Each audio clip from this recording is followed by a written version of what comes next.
ప్రభుత్వ విప్ ఆది Srinivas hot comments చేస్తారు. పగటిపూట బీసీల గొంతు కోసిన బీజేపీ నాయకులు రిజర్వేషన్ల గురించి మాట్లాడతారని ధ్వజమెత్తారు. బీసీలకు రిజర్వేషన్స్ రాకుండా అడ్డుకున్నది బీజేపీ నాయకులే అన్నారు. వారు బీసీ ద్రోహులని వెన్నుపోటుదారులని ఆరోపించారు.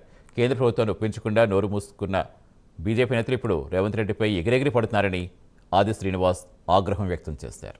బీసీ రిజర్వేషన్ విషయంలో బీజేపీ నాయకులు కూడా మాట్లాడడం పట్టపగలు బీసీల గొంతు కోసినటువంటి మీరా మాట్లాడదని చెప్పిన సందర్భంగా లక్ష్మణ్ గారు కూడా మా రేవంత్ రెడ్డి గారి పేరు మాట్లాడుతున్నారు. బీసీలకు సంబంధించినటువంటి అంశంలో తెలంగాణలో కాంగ్రెస్ పార్టీ ప్రభుత్వం తమ సిద్ధశుద్ధి నిరూపించుకొని అసెంబ్లీలో చట్టాలను కూడా రూపొందించబడి అటు గవర్నర్ గారి దగ్గరకు పంపించినటువంటి అంశము, కేంద్ర ప్రభుత్వానికి పంపించిన అంశం ఈరోజు లక్ష్మణ్ గారు మీకు తెలియదని అడుగుతా ఉన్నా.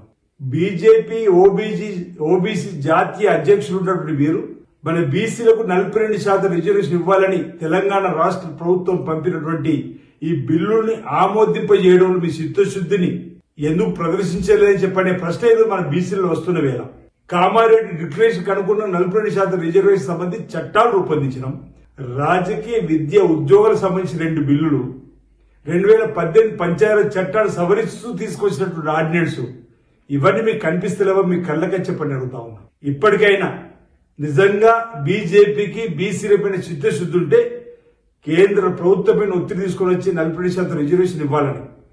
బీసీలకు తీరని అన్యాయం చేసింది ఏదైనా పార్టీ ఉందంటే అది బీజేపీ అన్నమాట. బీసీ రిజర్వేషన్ విషయంలో